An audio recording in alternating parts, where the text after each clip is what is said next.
Hello, 7th grade. This is Mrs. Gregory.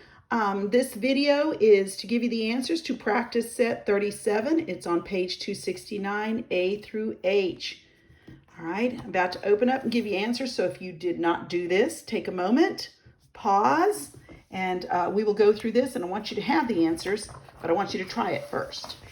All right, so some of you may have had an issue with getting your book, so I'm going to go ahead and give you a picture of the first few problems, A, B, C, D, E. All right, look at that. Might want to make a picture of it if you don't have your book. And then let me go ahead and go to the last few, which is F, G, and H. All right, so there's the picture that goes with these. All right, take a moment. You might need to pause the video before I give you the answers to these, okay? All right, let's get started. Okay, we've been working with finding area of triangles, and we also were looking at finding area of rectangles. All right, and so we've already gone through the notes, but now we're going to use the finding the area. We're going to find the area of these three triangles. All right, and I'm going to go ahead and pull my paper out. Again, what I like for you to do is to write the original problem, show me the work, and then circle your final answer, just like I'm doing right here. Okay, so hopefully what we've got here, it says find the area, and they told me that the dimensions are actually in centimeters, and that's important because that's the unit we're working. So find the area of these triangles, and I wrote down the basic area of a triangle is equal to 1/2 the base times the height. All right, I like to write that. You need to memorize this if you have not. This is something that will come up over and over again. All right, so in the first triangle, they gave us a right triangle, by the way, and it didn't have base and equals. It just has this this triangle with a 5, 12, and 13 are the sides. The idea here is you need to know which is the base and the height. Now, if you didn't recognize, you may not have realized, they did put a box here. Let me see if they did. If they did, yes, they did. They put a box there. And if there's a box there, these two sides are perpendicular to each other, which means they make a 90 degrees, which means my base and height are right there. You don't have to do anything else. So I'm going to set my base equal to 12 and my height equal to 5. All right, then I'm going to replace, or I'm going to substitute the base and the height with a 12 and a 5. So this is equal to 1/2 12 times 5, which is 1/2 times 60. And then 1/2 times 60 is 30. Now, some of you might do it differently. You might have gone ahead and said 1/2 of 12, right, is 6. 6 times 5 is 30. Either way makes no difference. I just tried to go ahead and do the base times height, and I want half of it. Base times height. And of course, I'm going to do the same thing with B. Now, B was a little different because B is, this, by the way, is called an isosceles triangle. And we had to draw this, they had to draw this line here. Let me get the correct pen. Let me get a blue. All right, and this blue pen, they drew this line right here, right? Because this is the height, all right? We come from the vertex and we drop a line straight down. This line straight down is 90 degrees to this line, and we're going to choose the 12 to be the base, and our height is going to be this line that's been dropped from the vertex, okay? This is the height, not the 10.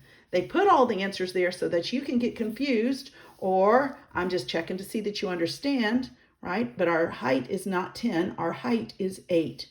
Well, now that I've got those marked, it's 1/2 equals, area equals 1/2 times 12 times 8. I replace my base and height. Turns out 12 times 8 is 96. And then half of 96, or 1/2 times 96, is 48. Now this C is an obtuse triangle, all right? And because it's obtuse, we end up with, if this is going to be my base, this has got to be my height, and I've got to drop a line.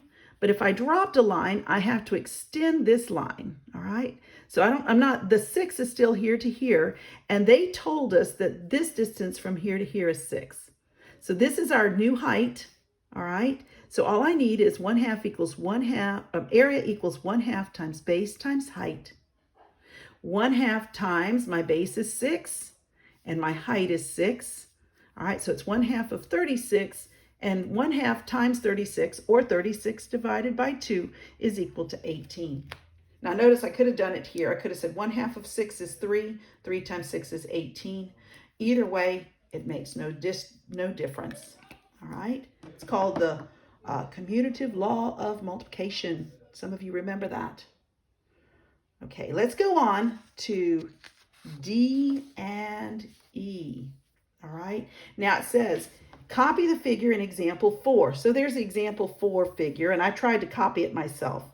And it says, and find its area by dividing the shape into 2 rectangles and adding the areas. So as you remember, if you remember the example 4, what we did was we took the whole thing and then we took off this little square here, okay? But they wanted you to see that I still could have done it the way we did before, but dividing that figure into 2 rectangles. So here is D. Let me go ahead and just give you D, not E. I don't want to confuse everybody. So let's just do E, and then I'll open it up and give you E. All right, so I drew the figure, all right? And I said that the whole figure, or every area of a rectangle is length times width. So I just reminded myself this. All right, and I just took a line and I made a little divide there. So I have area 1 is this rectangle, and then this area is area 2, the smaller of those. And what I said, if I have area 1 plus area 2, that gives me the area of the total figure. By the way, you'll hear this said, they'll say that this is a hexagon now. And it is, because now this figure is not a rectangle anymore. I have 1, 2, 3, 4, 5, 6 sides, and every hexagon is 6 sides, okay? So let's go ahead and use our basics. The area of this rectangle is pretty easy because I already know this is a 10 by 14, and therefore this also has to be 10, and this also has to be 14. So my first area is 10 times 14, which is 140. All right, then I go to area for my littler thing, but I have a mystery number here. This is 5 times something because I don't have this number. You cannot use 20, right? But what I do know is that this whole line is 20. And if I put that line there, this and this piece is 14. So for me to find the mystery, all right, the mystery value is 20, take away 14, which gives me a 6. All right, and I know that this is 6 and I knew this is 6. So my area for this smaller rectangle is 6 times 5. That's my length times my width. Then I finally go 140 plus 30 is equal to 170. And this happens to be in meters. And because this is area, it's meters squared. All right, which by the way is the same value we got before when we did it the other way. And they should equal. It's the same area. All right. Let's go to E. They gave us a picture here. It says a 4 by 4 inch square was cut from a 10 by 12 inch sheet of construction paper. There it is right there. What is the area of the hexagon that remains? Remember, the hexagon is the shaded area, and we have 1, 2, 3, 4, 5, 6 sides, which is why it's now called a hexagon. And I know that might have messed somebody up, or they must have misunderstood. So it says find the area of the hexagon by subtracting the area of the square from the area of the original rectangle. All right. So again, I'm going to go ahead and show you. Draw the original problem. All right. I'm looking for area 1, which is my hexagon. All right. And I'm saying area total is the whole thing. And I'm taking away area 2. All right, I don't know if I did that as well, but I tried to draw a picture. Area 1 is the rectangle with a notch, my hexagon. The area total is the whole thing. Subtract the small piece. So I drew a little picture. Hopefully that makes a little sense. All right. So my area total, that's pretty easy. All right, it's 10 by 12 because that's the rectangle. 10 by 12 is 120. And they said my area of this little piece is 4 by 4. 4 times 4 is 16. And when I'm done, right? I take the whole thing, take off this little notch. Area 1 is equal to 104 inches squared. Hopefully I did that correctly. You know, I can make mistakes, and if I do, please leave a comment. Let me know. But I believe that's correct. Okay, let's move on to F. Let's turn the page. Go into F now. It takes me a minute to move all my stuff out the way. All right, so here's F. All right, let me make sure I got that in the picture. All right, and what I see here, let me pull this down just a tad, is it says find the area of the figure at the right. The dimensions are in inches, and all angles are right angles. All right, and they tell us that all angles are right angles so that we know for sure that these are rectangular figures. We can go ahead and separate them and turn them into rectangles. There's a couple ways to do it, but I'm going to do it the first way by dividing my figure into two rectangles. All right, that's the first thing I'm going to do.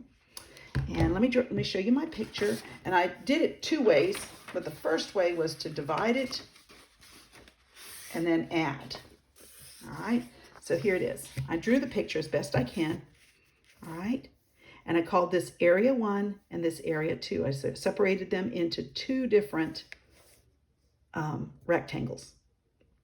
Now, the hardest part about any of this is determining the length of the mystery side. And it turns out when I go, I want to say the whole thing is area 1 plus area 2 to give me the total area.